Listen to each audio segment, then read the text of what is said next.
So today we're going to be talking about ranking the maps in Valorant. The current 7 that are in the game, so not including Split, not including whatever the new map will be, but just the 7 that are in the game. And this was done by Willminder on Twitter. I'll leave a link in the description to their Twitter, where you can find all kind of stats about Valorant and whatnot. But this I thought was very interesting. About 2,000 people responded to this poll, ordering the maps, basically, and then it's tallied up. And we have an order for, what people think of the maps. And I thought this was quite interesting because I don't think I've seen something like this before. But let's take a look, right? And let's see where these maps end up, because I think there is some surprises. But let's start with number 1, and that is, of course, Ascent. So, Ascent. And as we go here, I will be talking about, obviously, my opinions on the map and where I would put them as well. But Ascent comes in at the top place, 966 people, so almost about half of the people put it as their number 1 map, and then a sizable portion put it as number 2 as well, and a sizable portion put it as number 3. So, definitely, clearly the number 1 map here for the people's choice. This, to me, doesn't surprise me in any way. I've never been a great lover of Ascent. I think the meta is quite stale, or has been for a long time. On Ascent, for most of its history, it's been pretty stale, and I actually think we're about to go back to the stale meta again. Chamber actually provided, weirdly, some interest on Ascent, but I think we're about to go back to a stale meta. I think the people that like Ascent are the same people who like vanilla as kind of their favorite ice cream. The same kind of people that say, I like music. These kind of things often do work that way, where the most popular choice will often just be the least offensive choice to most people. And that is what Ascent is. I think it's a very normal, okay, kind of bland, dull map, right? If you just kind of asked what is a tac shooter map, what does it look like? Yeah, it looks like Ascent. It has 2 sites, it's got a mid, it's defender sided too much. Might be true in too many cases for a lot of these maps, and that is true of Ascent. And another problem I have with the map, because I think Valorant does a pretty good job at balancing the maps overall, but Ascent is actually one that is pretty skewed. So yeah, I think that's another problem. So yeah, I personally don't love Ascent. I think it's fine, but I know that a lot of people do love Ascent, and so it's no surprise it's number 1. Okay, moving on to number 2, and again, absolutely no surprises here. Haven comes in at number 2. You can see pretty sizable amount of people putting Haven as, either their top map, second or third map. Again, not a big surprise. And Haven is a map, that I think is pretty solid. I don't think a lot of people will have major problems with Haven, or I'd be surprised what people would say their major problems with Haven is. It does have some minor problems, I think, and things that could be tweaked, and I think the map could be better, with little tweaks here and there and whatnot. It does have, I think, more interesting metas than, say, an Ascent.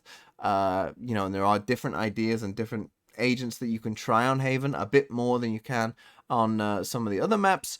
So yeah, Haven is a map that I think, it's decent. It's pretty solid, pretty good, and it plays out pretty well, I think, on the whole. But now let's come to the first big shock, and that is Bind is number 3. Bind is number 3. If you got me to guess where Bind was on this list, I wouldn't have said number 3. And you can see, actually, there is a big difference here. From Ascent, let's just go on the last place votes. Ascent had 50 last place. Haven 74. Bind had 351. Just crazy. Look at all the different rankings for Bind and how crazy it is. It's kind of mental that has ended up being the 3rd map. Because especially when Bind was announced, it was rotating as well. A lot of people seemed quite happy at that. So I just thought that people didn't like Bind. I've always personally thought that Bind as a map, it's quite interesting. I think it has an interesting concept of the no mid, the teleporters. I do think, and I mentioned this before, that the teleporters could be used better, and I wouldn't be surprised if they do rework Bind, for it to come back later on. The teleporters will have moved, or, something will have changed with them to make them kind of a bigger part of the map. Because I do think it is a very interesting gimmick to have as well. So I've always liked Bind. I like the fact that when we were in a full Jet meta, people still played Raze on Bind, and it was better to play Raze on Bind even when Jet was super OP. So I appreciated Bind for that as well. It's also a home to some agents like Sky who don't really have another home. So, it kind of allowed you to see other agents that you didn't always see on other maps. And yeah, I've always kind of had a bit of a soft spot for Bind for those reasons, but I can understand it can be a bit frustrating. It can, again, be sometimes pretty difficult to attack if your opponents know what they're doing.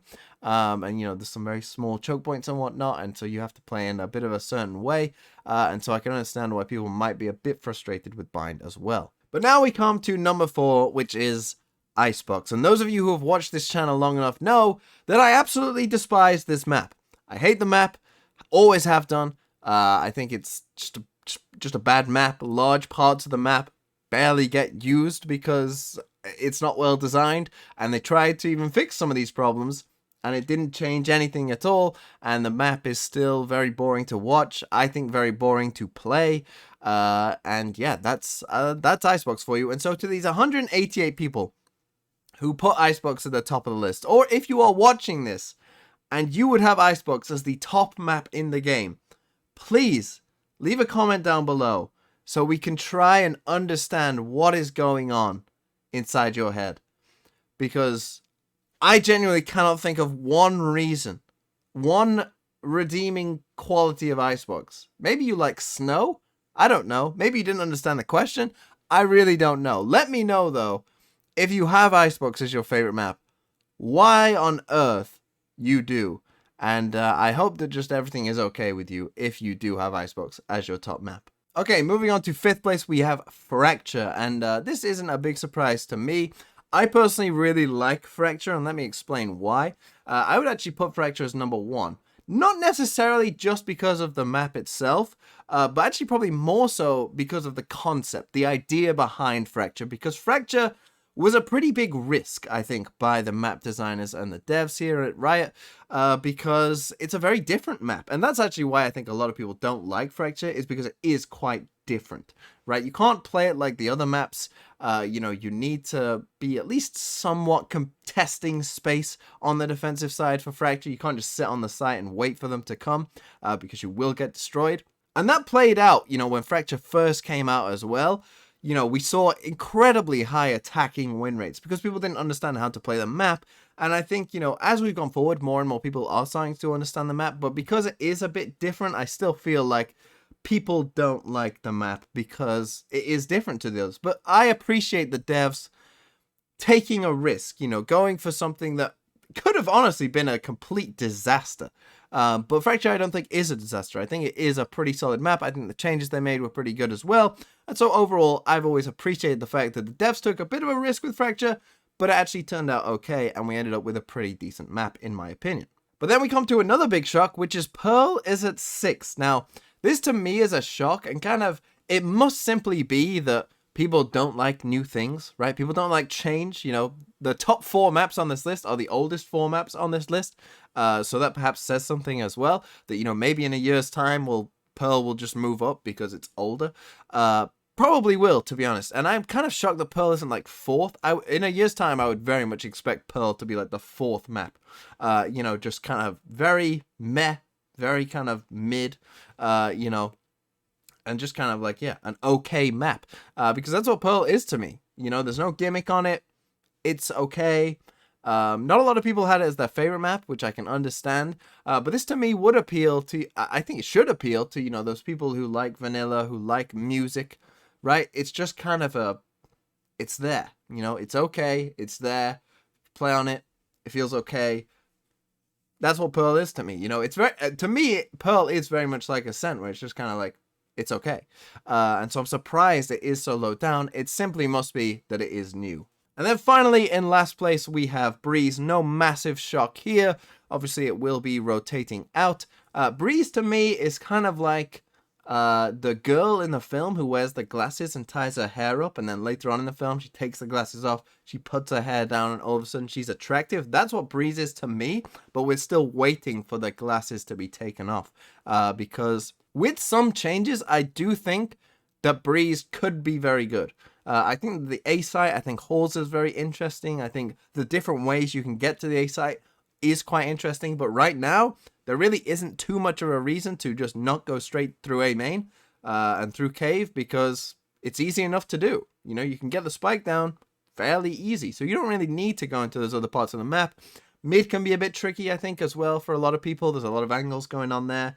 Maybe it's a bit too complex. Maybe they need to simplify some of those areas and angles and whatnot. I think right now, though, you know, a lot of people don't like the long range aim duels, which probably can't change. Obviously, it has a bit of a meta problem in that certain agents kind of can't be good on Breeze either.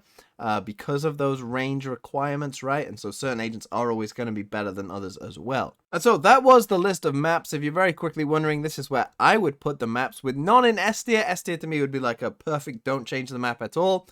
You know, a couple are close, and we'll see where some of these maps go. This is what I would rank them as. Let me know what you would rank the maps as in the comments down below, and what were you surprised by in the overall aggregate list.